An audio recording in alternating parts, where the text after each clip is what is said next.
नमस्कार प्यारे बच्चों, आप सभी का मैं अजीत राजपुरोहित आपके अपने YouTube channel study with Ajit sir पे स्वागत करता हूं। तो आज हम कक्षा 10 का जो 1.1 एक्सरसाइज हमारा कंप्लीट हो गया था, उसमें एक सवाल बच गया था। वो जो यहाँ आपको लिखा हुआ नजर आ रहा है बोर्ड पे, वो था दर्शाइए कि किसी इसके सिमिलर एक सवाल आपने किया, वो हमने घन के लिए नहीं किया था, वर्ग के लिए किया था, है ना। आज हमें उसी के समान सवाल करना है जो हमें घन के लिए प्रूव करना है। दर्शाइए कि किसी धनात्मक पूर्णांक संख्या के घन को किसी पूर्णांक m के लिए हम उसे नो एम प्लस 1 और नो एम प्लस 8 के रूप में लिख सकते हैं। तो वहां भी हमने एक संख्या मानी थी, तो यहां भी हमें मानना पड़ेगा। हमें 3 संख्याएं प्रूव करनी, तो हम मानेंगे भी 3। तो मैं लिखूंगा माना कोई धनात्मक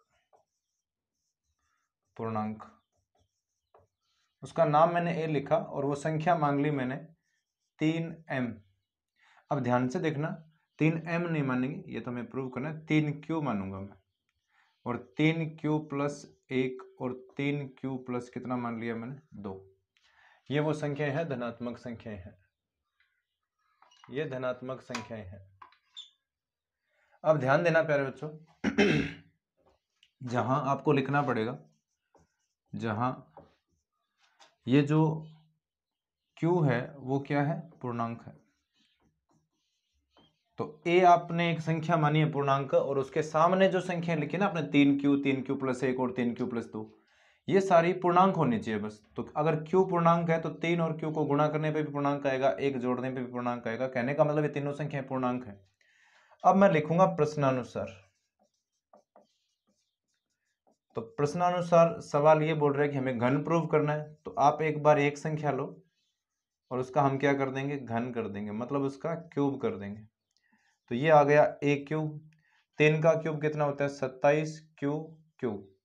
तो क्या मैं इसे इस प्रकार लिख सकता हूं, 9 गुणा 3q क्यूब। ध्यान देना प्यारे बच्चों, 27 को मैंने लिखा 9 गुणा 3। अब ध्यान यहाँ रखना ये है कि ये जो 3 है ना वो पूर्णांक है, क्यूब भी पूर्णांक है, उसका क्यूब करने पर भी क्या आएगा, पूर्णांक। तो क्या इस संख्या को मैं m लिख सकता हूँ? देखो इसने क्या लिख रखा है, किसी पूर्णांक m के लिए। तो ये अगर पूर्णांक है तो इसे हम क्या लिखेंगे, m लिख दिए, क्योंकि m क्या है, पूर्णांक। अब हम लिखेंगे a क्यूब बराबर 9 और इसकी जगह में क्या लिखूंगा, m। तो देखो एक तो प्रूव हो गया, 9m तो आ गया आपके लिए। अब इसी प्रकार आपको ये करना है सेकंड। तो अब मैं लिखूंगा a क्यूब बराबर, हम लिखेंगे 3q प्लस 1 का होल क्यूब। उसका रीजन बताता हूं मैं आपको। मुझे ये बताओ, आप यहां देखो, पहली संख्या को आपने लेके कर दिया, अब ये दूसरी वाली संख्या का हम क्यूब करेंगे। तो दूसरे का क्यूब करेंगे, यहाँ फॉर्मूला लगेगा a प्लस बी का होल क्यूब, वो जो आपको आना चाहिए, a प्लस बी का होल क्यूब का फॉर्मूला। a प्लस बी का होल क्यूब का फॉर्मूला होता है a cube plus 3a square b plus 3ab square और प्लस b क्यूब, ये होता है। अब इसमें आपको a की जगह क्या लिखना है, 3q। तो ये लिखा मैंने आपका 3q, मतलब a क्यूब प्लस 3, ये हो गया a स्क्वायर, और प्लस प्लस नहीं b आएगा, है ना, 3a स्क्वायर b और प्लस 3a और गुणा b स्क्वायर और प्लस b क्यूब। इसे हल करेंगे हम, तो 3 का क्यूब कितना होगा, 27q क्यूब, प्लस ये भी कितना होगा, 27q स्क्वायर और प्लस 3 3 9q और प्लस कितना 1। इसे हल करने के बाद में ये मिला आपको। अब आप पहले 3 पदों में देखो कॉमन आ रहा है, क्या कॉमन आ रहा है, 9q कॉमन आ रहा है। यहाँ 9q कॉमन लेने पे बचेगा 3q स्क्वायर, यहाँ 9 कॉमन लेंगे और q कॉमन लेने पे बचेगा 3q, और यहाँ बचेगा 1 और प्लस 1 तो अलग से है ही।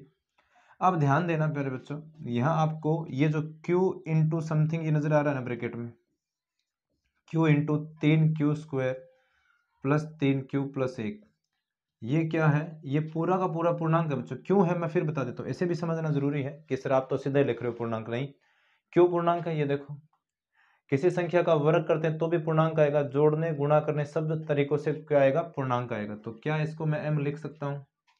तो अब हम यहाँ क्या लिखेंगे, 9, इस पूरे को मैं क्या लिखूंगा, m और प्लस कितना 1। तो ये हो गया आपका सेकंड जो प्रूव करना था आपको, 9m प्लस 1। अब ध्यान देना फर्क क्या पड़ेगा, फर्क यहाँ पर ये पड़ेगा, फर्क यहाँ पड़ने वाला है ये कि अब आपको ये जो 3 क्यू प्लस 2 इसके लिए करना है, तो ना आप इसे नोट कर लेना। अब मैं थोड़ा चेंज कर रहा हूँ। चेंज क्या आएगा? चेंज ये आएगा कि अब इस 1 की जगह हमारे क्वेश्चन में कितना है? 2 है, तो यहाँ मैंने 2 लिखा, वो 2 यहाँ भी आएगा और वो 2 यहाँ भी आएगा और वो 2 यहाँ भी आएगा। 2 का आपने स्क्वायर कर दिया। अब 2 से यहाँ गुणा करेंगे तो 3 तिया कितना? 9, 9 तिया 27, दूना कितना आएगा यहाँ पर? 54 आएगा। और फिर यहाँ देखो 4 तिये 12 तिये 36 आएगा, यहाँ पे कितना आएगा? 36 क्यूब। और यहाँ आएगा अब 8, वो 8 तो साइड में चल ही रहा है। अब इन तीनों में कॉमन क्या आएगा वो देखते हैं। कॉमन यहाँ पर आएगा, ये इतना पार्ट मैं हटा देता हूँ। यहाँ पर जो कॉमन आएगा ना वो देखो,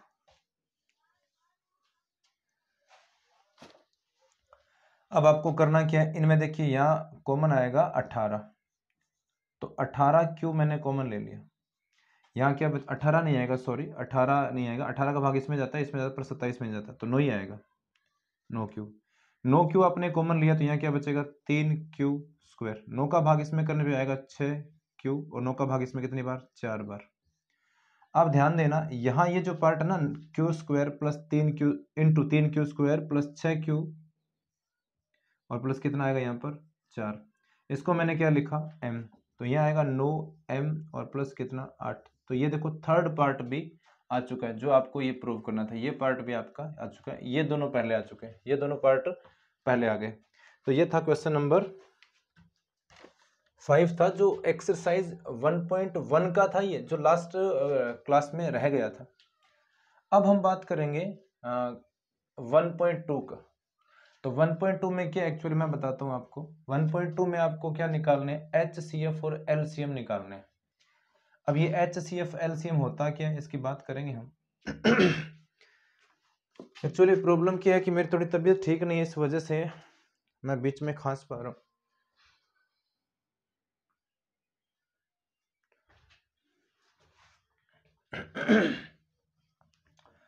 लेकिन ये सब तो चलता रहेगा, मौसम ही ऐसा ही है, क्लास कहीं नहीं रुकेगी आपकी।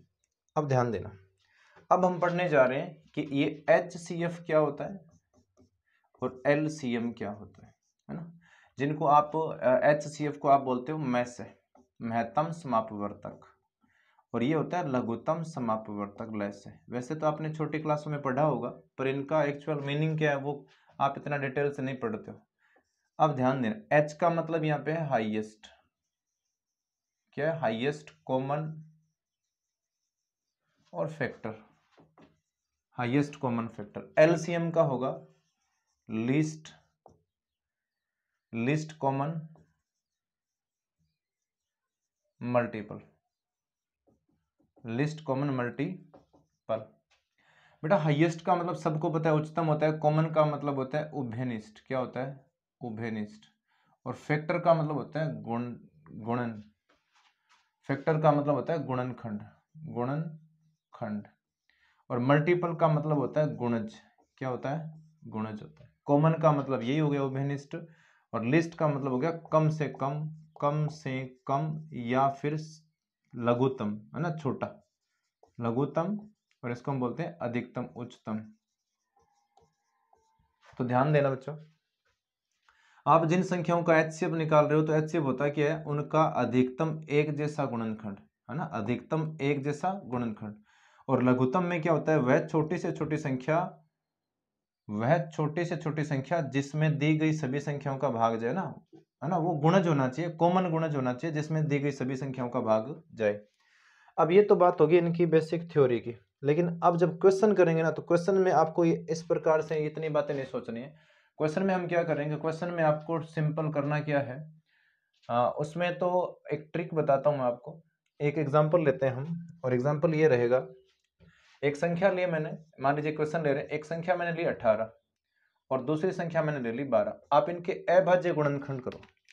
अभाज्य गुणनखंड करेंगे तो अभाज्य गुणन देखिए क्या होंगे, इसका होगा 2 का भाग जाएगा, फिर 3 का, फिर 3 का, और इसका जब मैं 2 का भाग करूंगा 2 गुणा 2 गुणा 3, तो इसको हम लिख सकते हैं 2 गुणा 3 की पावर कितनी? 2, और इसको लिखेंगे 2 की पावर 2 गुणा 3।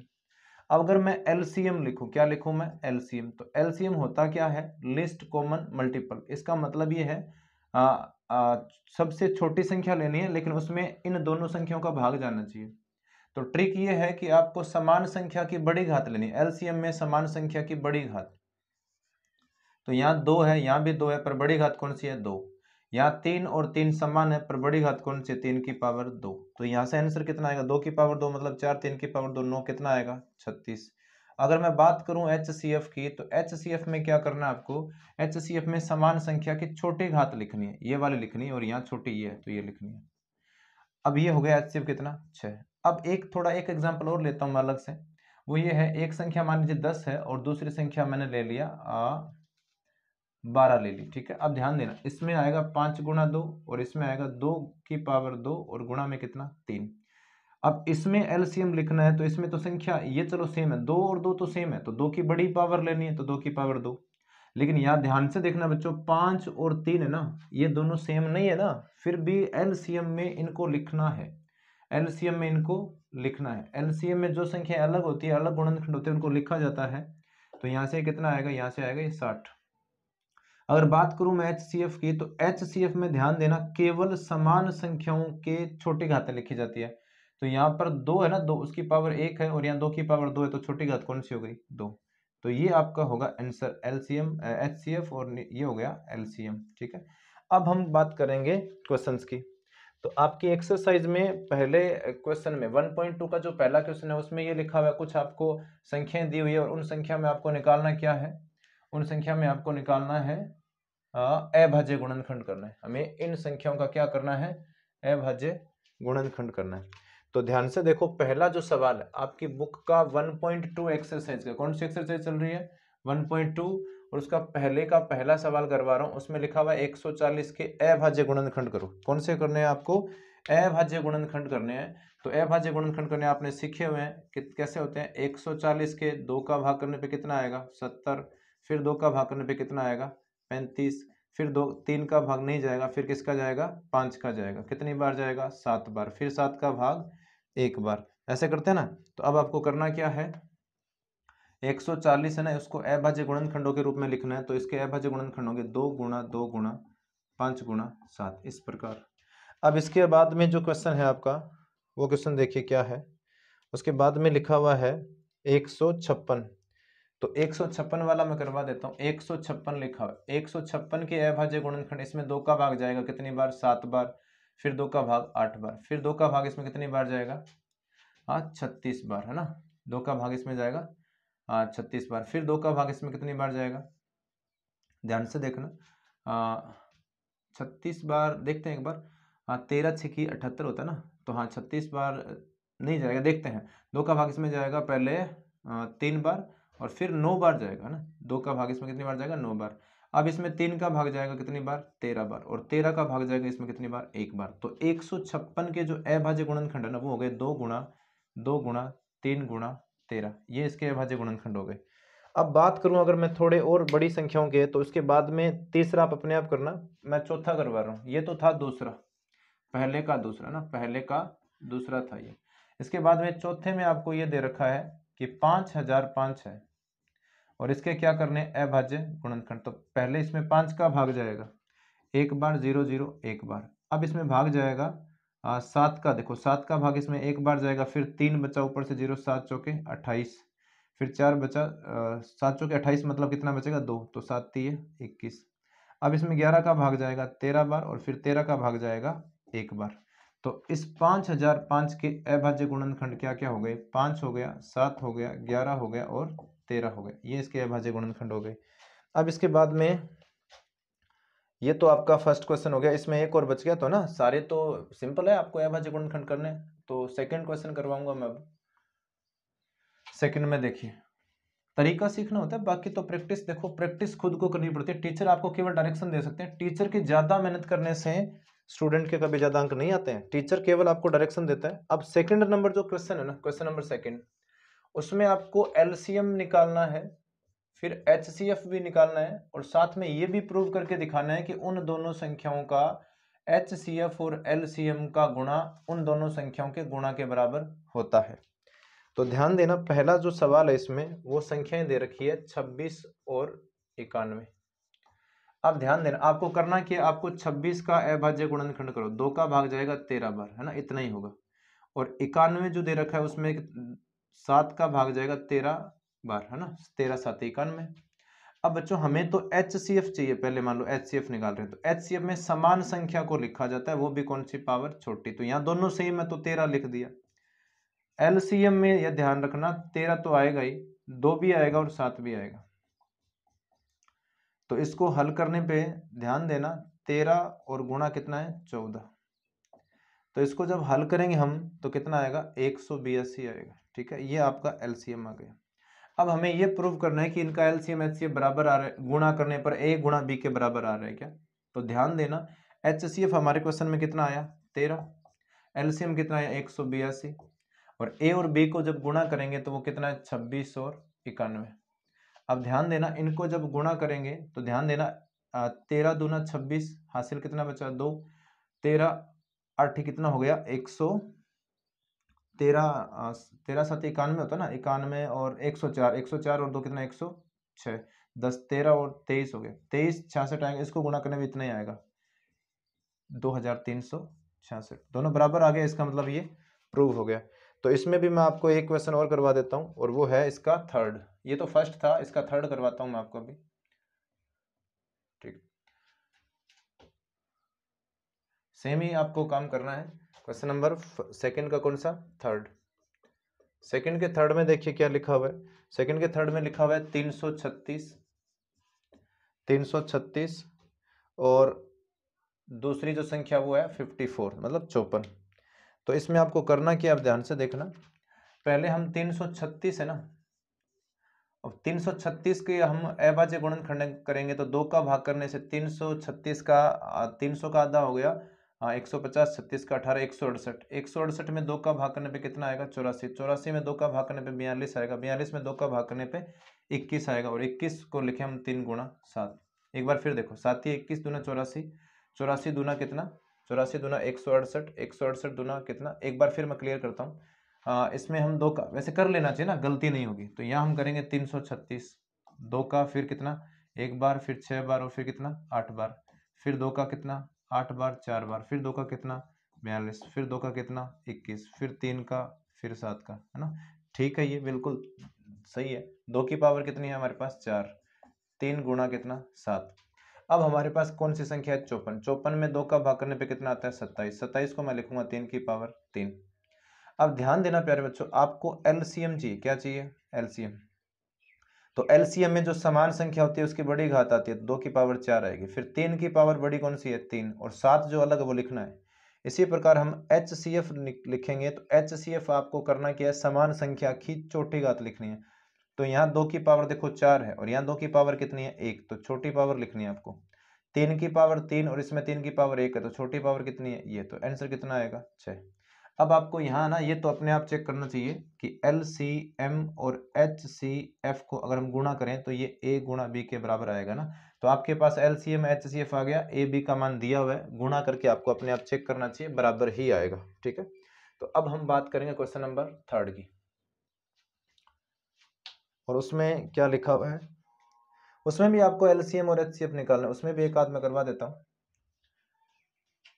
उसमें भी यही लिखा हुआ है कि आप LCM और HCF ज्ञात कीजिए।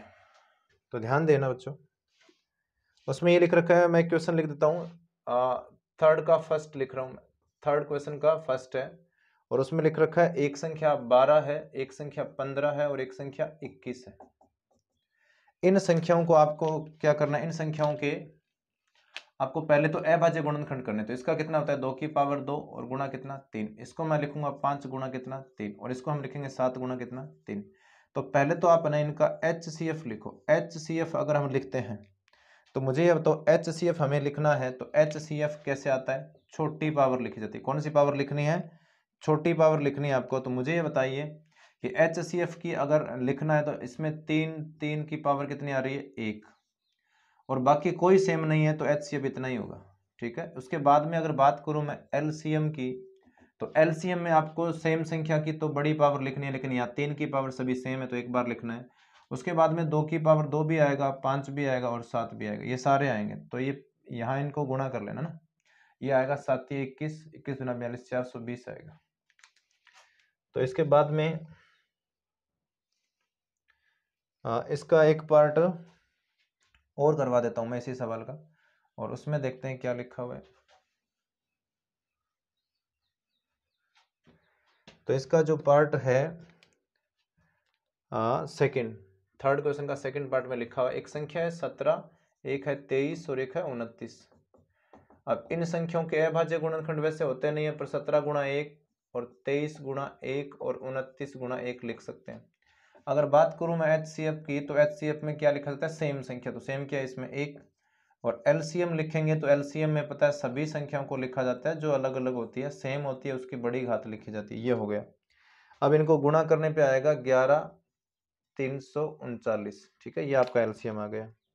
अब हम करेंगे क्वेश्चन नंबर 4, और उसमें आपको बस ये सिमिलर ही सवाल चल रहे हैं सारे LCM HCF के। क्वेश्चन नंबर 4 में देखिए क्या लिखा हुआ है, उसमें ये लिख रखा है एक संख्या 306 है।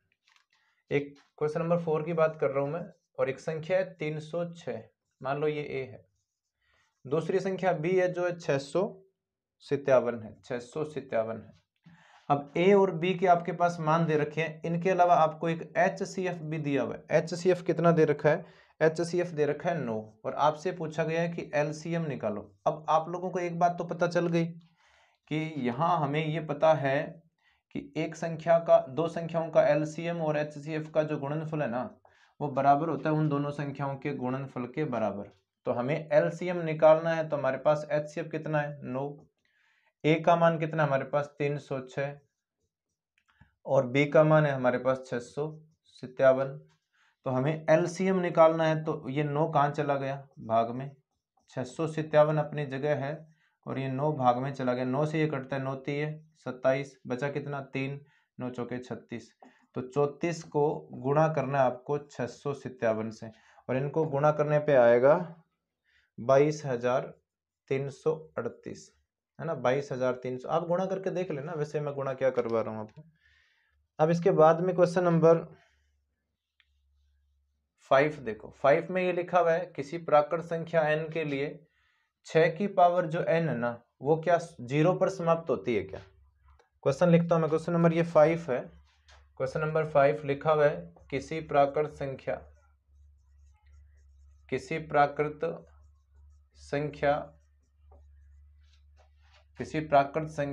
n के लिए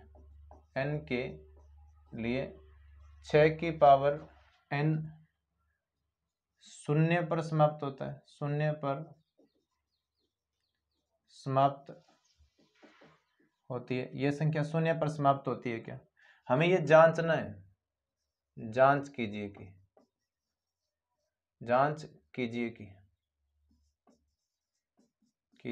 ये हमें जांचना है।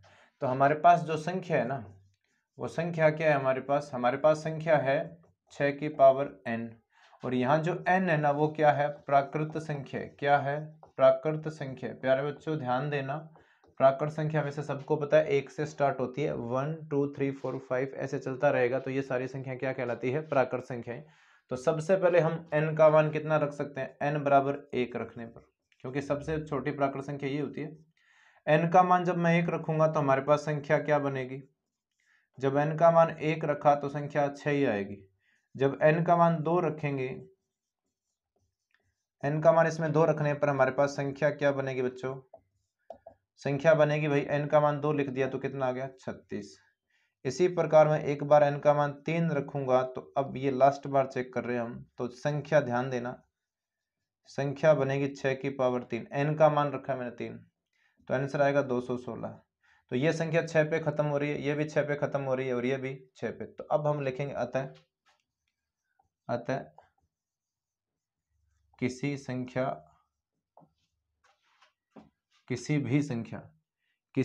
भी प्राकृत संख्या n के लिए 6 की पावर n 0 पर समाप्त नहीं होगी, 0 पर समाप्त नहीं होगी। अब ध्यान देना प्यारे बच्चों, ये तो क्वेश्चन नंबर 5 था। क्वेश्चन नंबर 6 में देखते हैं क्या है। 6 में आपको दो संख्याएं दे रखी है और बोला ये गया है कि ये प्रूव करो या ये दर्शाओ या ये जांच करो कि वो भाज्य संख्याएं हैं। तो पहले तो आपको भाज्य और अभाज्य ना ये पता होना चाहिए। मैं पहले क्वेश्चन लिख देता हूँ और उसमें लिखा हुआ ये है, क्वेश्चन नंबर 6 है और इसमें ये संख्या एक तो 7 गुणा 11 गुणा 13 और प्लस 13, एक तो ये संख्या है।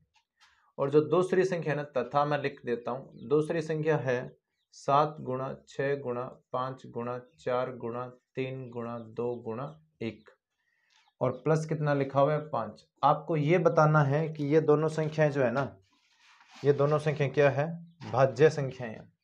तो पहले तो आपको ये सीखना पड़ेगा कि भाज्य क्या होता है, अभाज्य क्या होता है। अब सबको पता होना ही चाहिए वैसे तो। अभाज्य का मतलब होता है ऐसी संख्या, है ना, ऐसी संख्या जिसके हम और टुकड़े और गुणनखंड नहीं कर सकते। या मैं ये बोल सकता हूं कि एक से बड़ी वह संख्या, एक से बड़ी वह संख्या जिसमें स्वयं का भाग जाए, किसमें स्वयं का भाग जाए,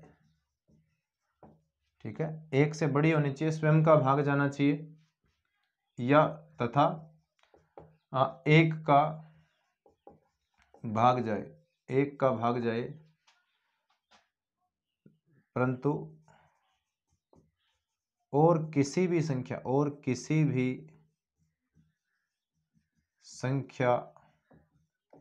का भाग ना जाए, और किसी भी संख्या का भाग ना जाए, वो क्या कहलाती है, अभाज्य। और भाज्य वो होती है जिसमें और किसी संख्या का भाग चला जाए। तो अब है ना, इस क्वेश्चन में हम ये प्रूव कर देंगे, कि यहाँ ना दोनों संख्याओं में खुद के अलावा भी कोई तीसरी संख्या है उसका भाग जा रहा है। भाई खुद का जा सकता है, एक का जाता ही है, लेकिन और किसी का नहीं जाना चाहिए, लेकिन हम प्रूव कर देंगे और का जाएगा। तो यहाँ मुझे बताओ, इन दोनों में यहाँ 13 यहाँ भी 13, तो 13 कॉमन आ रहा है, 13 क्या आ गया कॉमन, तो यहाँ क्या बचेगा 7 गुणा 11 और प्लस यहाँ क्या बचेगा 1। तो ये बन गया 13 गुणा, ये देखो 11 7 77 और कितना 78। तो मुझे बताओ इस संख्या के कितने गुणनखंड बन गए, 2। एक तो इसका 13 गुणनखंड है, एक इसका 18 है। तो मैं लिखूंगा 13 व 78 इस संख्या के क्या है, गुणनखंड, क्या है, गुणनखंड है। अतः यह क्या हो गई, यह भाज्य संख्या। कहने का मतलब इसमें 78 का भी भाग जाएगा, 13 का भी भाग जाएगा। अब ध्यान देना प्यारे बच्चों, इसी प्रकार इस संख्या को हम ट्राई करते हैं तो 5 कॉमन आ रहा है इसमें, 7 गुणा 6 गुणा 4 गुणा 3 गुणा 2 गुणा 1 और प्लस 1 भी आएगा इसमें, क्या आएगा प्लस 1। अब मुझे बताओ क्या 5 इसका गुणनखंड नहीं है क्या, 5 यहाँ इस पूरी संख्या का गुणनखंड है, तो इसमें 5 का भाग जाएगा।